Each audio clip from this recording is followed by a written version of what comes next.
Welcome back to our channel DMT logics. Second unit గురించి మనం మాట్లాడుకుందాం. సో ఆల్ ఇండియా సర్వీసెస్ ఎలా select చేస్తారు? సివిల్ సర్వీసెస్ అన్నాం. సో దీన్ని హారిజంటల్గా వెర్టికల్గా డివైడ్ చేశారు, క్లాసిఫై చేశారు. సరే, వెర్టికల్గా ఎలా క్లాసిఫై చేశారంటే Indian administrative service IAS, Indian audit and account services IAAS, health service, వీటిని వెర్టికల్గా క్లాసిఫై చేశాడు. అదేవిధంగా హారిజంటల్గా అయితే క్లాస్ 1, 2, 3, 4 ఈ విధంగా క్లాసిఫై చేశాడు. సరే, ఫస్ట్ ఆల్ ఇండియన్ సర్వీసెస్ గురించి మాట్లాడుకుందాం మనం.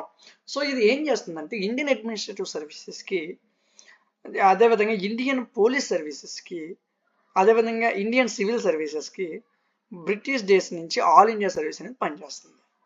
The all India service are common to the union and states and consist of those officers who are in the exclusive employment of the union or state government. ఏం లేదు నాన్న, ఇదంతా all India services అంటే British కాలం నుంచి కూడా మన భారతదేశం civil service అయితే ఏమి, పోలీస్ సర్వీస్ అయితే ఏమి, అడ్మినిస్ట్రేటివ్ సర్వీస్ అయితే వీటన్నిటిని ప్రొవైడ్ చేసే ఒక సర్వీస్ని ఆల్ ఇండియా సర్వీస్ అంటారు.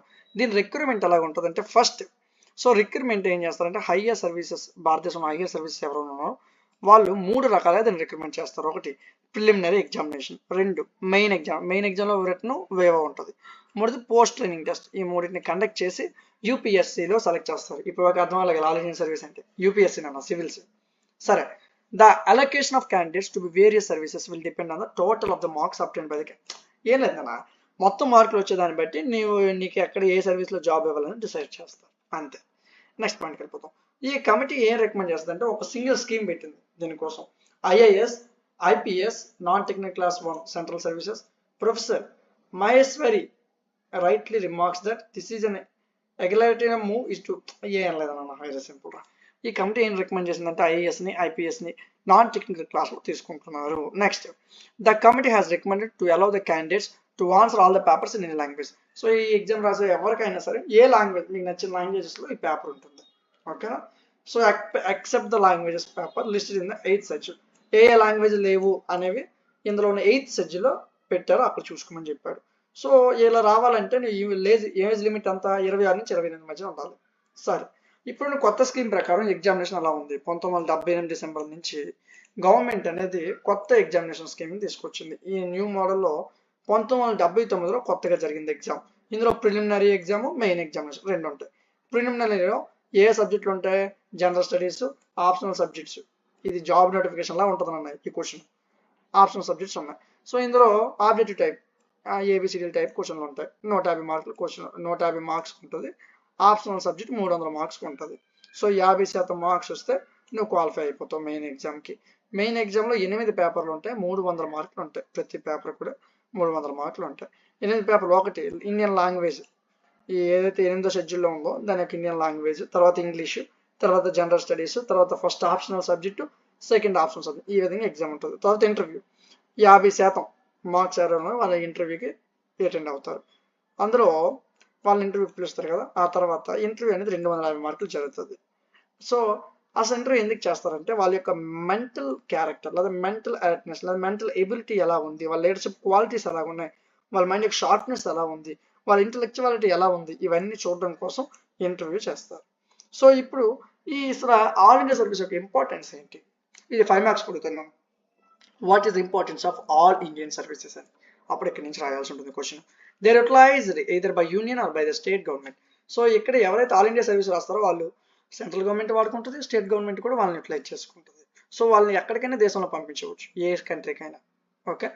సరే, next, they occupy important administrative post in central and state government. State government అయినా సెంట్రల్ గవర్నమెంట్ అయినా వాళ్ళకి ఒక పెద్ద పోస్ట్ ఉంటుంది. They are able to solve any critical problem or any situation. అంటే అడ్మినిస్ట్రేటివ్ కెపాసిటీని కలిగి ఉంటారు. ఏ ప్రాబ్లం అయినా సాల్వ్ చేయగలరు, ఎలాంటి క్రిటికల్ ప్రాబ్లం అయినా సాల్వ్ చేయగలరు, క్రిటికల్ సిచ్యువేషన్ సాల్వ్ చేయగలరు, ఓకే. సో సెంట్రల్ గవర్నమెంట్కి స్టేట్ గవర్నమెంట్ మధ్యన ఒక హార్మోనియస్ రిలేషన్ కలిగి ఉంటుంది. వీళ్ళు ప్రమోట్ చేస్తారు. They maintain common standards all over the country. ఎక్కడున్నా వీళ్ళకి ఒకటే కేటగిరీలా ఉంటారు. Next, conclusion. దీన్ని బట్టి మనం ఏం చెప్పొచ్చు? ఆల్ ఇండియా సర్వీసెస్ అనేవి bull work of national integration. Its members possess and all Indian outlook. So ఈ ఎవరైతే ఆల్ ఇండియన్ సర్వీసెస్లో ఉన్నారో ఇది దేశం మొత్తాన్ని కూడా పనిచేస్తారు, దేశం మొత్తం మీద ఒక అవుట్లుక్ కలిపి ఉంటారు, ఓకేనా. సో దాని గురించి చెప్తూ వచ్చాడు. వాళ్ళకి లోకల్ ప్రెజర్ కానీ protection against local pressures and influences. So ప్రతిదాన్ని కూడా వీళ్ళు కన్సిడరేషన్లో తీసుకుంటారని చెప్తూ వచ్చాడు. ఇది అవసరం లేదు, ఈ కన్క్లూజన్ అక్కర్లేదు మన. ఇక్కడ రాస్తే చాలు ఎగ్జామినేషన్లో. సో నెక్స్ట్ చూసుకున్నట్లయితే అసలు ఆ యూపీఎస్సీ రాసిన వాళ్ళ యొక్క పవర్స్ ఏంటి, వాళ్ళ ఫంక్షన్స్ ఏంటి, వీళ్ళ పవర్స్ ఏంటి, వీళ్ళ ఫంక్షన్స్ ఏంటి, వీళ్ళు ఏం పనులు చేస్తారు, వీళ్ళకి పవర్ ఏంటి. యూపీఎస్సీ అంటే యూనియన్ పబ్లిక్ సర్వీస్ కమిషన్ తెలుసు. సో యూనియన్ అంటే భారతదేశం మొత్తాన్ని కూడా సార్వభౌమాధికారంగా డెమోక్రటిక్గా ఉంచుతానని అర్థం. It underscore the fact that UPSC is a constitutional body responsible అంటే ఇలా ఉంచుతానని చెప్తున్నాను అంతే, భారతదేశం మొత్తాన్ని కూడా.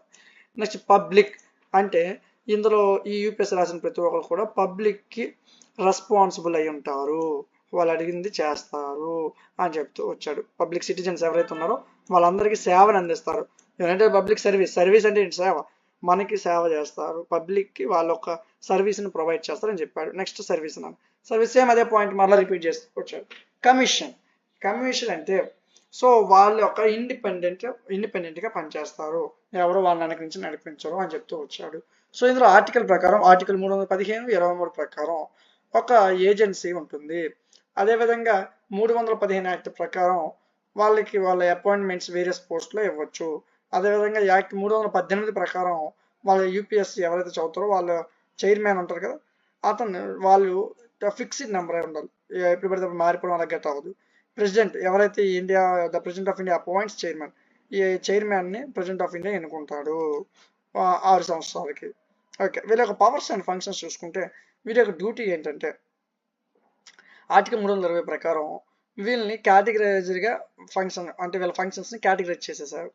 అందులో ఫస్ట్ది ఫోర్మోస్ట్ ఫంక్షన్ ఆఫ్ యూపీఎస్సీ అంటే ఏం చేయాలంటే appointment administrative services the meritorious and potential young men and women after selecting them through all India competitive exams. యూపీఎస్సీకి సెలెక్ట్ అయిన ప్రతి ఒక్కరిని కూడా వాళ్ళ అపాయింట్మెంట్ తీసుకుంటారు. Advocate for appointment UPSC is to advocate for appointment administrative service.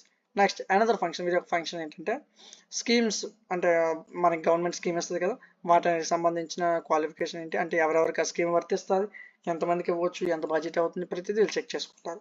UPSC ఏం చేస్తుందంటే ప్రెసిడెంట్కి advice ఇస్తుంది. ప్రెసిడెంట్కి అంటే సివిల్ సర్వీసెస్కి సంబంధించిన సివిల్ పోస్ట్కి సంబంధించిన ఒక అడ్వైస్ ఇస్తుంది. అదేవిధంగా ఇది కొన్ని అపాయింట్మెంట్స్, సివిల్ సర్వీస్ సంబంధించిన కొన్ని అపాయింట్మెంట్స్ అయితేమి, కొన్ని ప్రమోషన్స్ అయితేమి, ట్రాన్స్ఫర్స్ అయితేమి, ఇవన్నీ కూడా వీళ్ళకి సంబంధించిన ఫంక్షన్స్ అని చెప్తూ వచ్చాడు. సరే, ఇది యూపీఎస్సీ. ఇది ఎస్పీఎస్సీ అనేది ఆర్టికల్ 315, 320 ప్రకారం ఏం జరిగింది, is an administrative body unique to every state, ప్రతి స్టేట్కి ఉంటుంది ఎస్పీఎస్సీ. యూపీఎస్సీ అంటే యూనియన్, ఎస్ అంటే స్టేట్లో ఉన్న పబ్లిక్ సర్వీస్ కమిషన్. అది దీనికి ఉన్న రూల్స్ ఏంటి, దీనికి ఉన్న అథారిటీ ఏంటి, అవన్నీ ఇక్కడ చెప్తూ వచ్చాడు. సో ఇది ఏ ఆర్టికల్ ప్రకారం తయారు చేశారంటే 315, 320 ఆర్టికల్ ప్రకారం తయారు చేశారు. సరే, సో దీని యొక్క authority, the members and chairpersons of SPSC are appointed by governor ద్వారా అపాయింట్మెంట్ వస్తుంది, వీళ్ళు అపాయింట్ అవుతారు. కాంపోజిషన్ అంటే ఏం లేదన్న, గవర్నర్కి సంబంధించిన అంటే the strength of the commission left to the description of governor కింద వీళ్ళు పనిచేస్తారు. ఈ కండిషన్ ఆఫ్ సర్వీస్, దీని కండిషన్ ఏంటంటే the constitution authorise the governor to determine the conditions. దీని కండిషన్స్ గవర్నర్ మాత్రమే పెట్టగలరు, ఇంకెవరు పెడితే వాళ్ళ మాట వినరు. క్వాలిఫికేషన్స్, నో క్వాలిఫికేషన్స్, దీంట్లో ఏ క్వాలిఫికేషన్స్ అవసరం లేదు. టెన్యూర్, ద చైర్పర్సన్, దీని చైర్పర్సన్ 6 సంవత్సరాలు ఉంటాడు, దగ్గర 62 సంవత్సరాలు అతనికి వచ్చినంత వరకు ఇందులో ఉండొచ్చు అని చెప్తూ వచ్చాడు. ఓకేనా, సరే నెక్స్ట్ పాయింట్ చూసుకుందాం. రిమూవల్, ఇది ఎలా బయటికి తీసేస్తారంటే వీళ్ళని పోస్ట్ ఎలా తీసేవచ్చు అంటే దే కెన్ రిజైన్, వాళ్ళంతా వాళ్ళే రిమూవ్ చేసుకోవడం తప్ప దీన్ని ఎవరు రిమూవ్ చేయలేరు. ఒకవేళ రిమూవ్ చేయాలంటే ఒక ప్రెసిడెంట్ మాత్రమే రిమూవ్ చేయగలరు కొన్ని కండిషన్స్ని బట్టి, ఆ కండిషన్స్ కింద ఇచ్చాడు. So she engages in paid employment outside the existing duties during the term office. So అంటే పని చేయాల్సిన వాళ్ళు బయట పని చేశారనుకో వాళ్ళని తీసేస్తారు. ఓకేనా, అదేవిధంగా ఆఫీస్కి కరెక్ట్గా రాకపోయినా తీసేస్తారు. సో దానికి సంబంధించిన కొన్ని పాయింట్స్ని ఇక్కడ మెన్షన్ చేశాడు. In case of removing the chairperson of any other member for misbehaviours ఉన్నా ఇవేవి ఉన్నా ఎస్పీఎస్సీ ప్రకారం వాళ్ళ ఆర్టికల్ ప్రకారం వాళ్ళని జాబ్ నుంచి రిమూవ్ చేస్తారు. దీని యొక్క ఫంక్షన్స్, ఒకటి ఎగ్జామినేషన్. దీని ఏ విధంగా ఎగ్జామ్ ఉంటుందంటే the constitution responsible for conducting examination. దీనికి ఎగ్జామినేషన్ కండక్ట్ చేయడం కోసం కాన్స్టిట్యూషన్ అనేది రెస్పాన్సిబుల్ తీసుకుంటుంది. కన్సల్టేషన్, ఇది 2 రకాలుగా దీని యొక్క కన్సల్టేషన్ ఉంటుంది. Matter relating to requirement to civil services, principles to be followed. ఈ రెండు కన్సల్టేషన్ ప్రకారం ఈ ఎస్పీఎస్సీ ఫంక్షన్ అనేది జరుగుతుంది అని చెప్తూ వచ్చాడు. సరే, లాస్ట్ క్వశ్చన్ మనం ఇందులో చూసుకున్నట్లయితే ఆల్ ఇండియన్ సర్వీసెస్ యొక్క అసలు ఉపయోగం ఏంటి, ఈ ఆల్ ఇండియన్ సర్వీస్ యొక్క ఉపయోగం ఏం చేస్తుందంటే they occupy important administrative post. అంటే ఈ ఆల్ ఇండియన్ సర్వీసెస్ పోస్ట్ ఎవరైతే ఉన్నారో వాళ్ళు భారతదేశం మొత్తం మీద సెంట్రల్ గవర్నమెంట్ అయితే స్టేట్ గవర్నమెంట్ అయితే వీళ్ళ యొక్క మోస్ట్ అడ్మినిస్ట్రేటివ్ పోస్ట్లో ఉండడం వల్ల సో మొత్తం దేశం ఏం జరుగుతుందో తెలుస్తుంది వీళ్ళకి. అదేవిధంగా ఎలాంటి క్రిటికల్ ప్రాబ్లం అయినా క్రిటికల్ సిచ్యువేషన్ అయినా వీళ్ళు ఈజీగా సాల్వ్ చేయగలరు. అదేవిధంగా సెంట్రల్ గవర్నమెంట్కి స్టేట్ గవర్నమెంట్కి మధ్యన ఒక మంచి రిలేషన్ని వీళ్ళు ప్రమోట్ చేయగలరు. అదేవిధంగా ఇంకేం చేయగలరు, భారతదేశం మొత్తం మీద ఒక నేషనల్ యూనిటీని ప్రమోట్ చేస్తారు అని చెప్తూ వచ్చాడు. So very simple. ఇది మీకు 5 మార్కులకు వచ్చే క్వశ్చన్ అన్న, ఒక 4 పాయింట్లు రాయండి సరిపోద్ది. సో చాలా ఈజీగా వస్తుంది. మనం బయటను చూస్తున్న ఈ రోజులో చూస్తున్న సివిల్స్ ఏ విధంగా పనిచేస్తుంది, ఐఏఎస్ ఎలా పనిచేస్తుంది, ఐపీఎస్ ఎలా పనిచేస్తున్నారు, so SPSC state public service commission ఎలా పనిచేస్తుంది, వీటి మీద ఒక చిన్న జనరల్ ఐడియా ఉంటే చాలు ఈ క్వశ్చన్స్ రాసేయవచ్చు. ఓకేనా? సో నెక్స్ట్ క్లాస్లో మనం యూనిట్ 3తో కలుద్దాం. Thank you.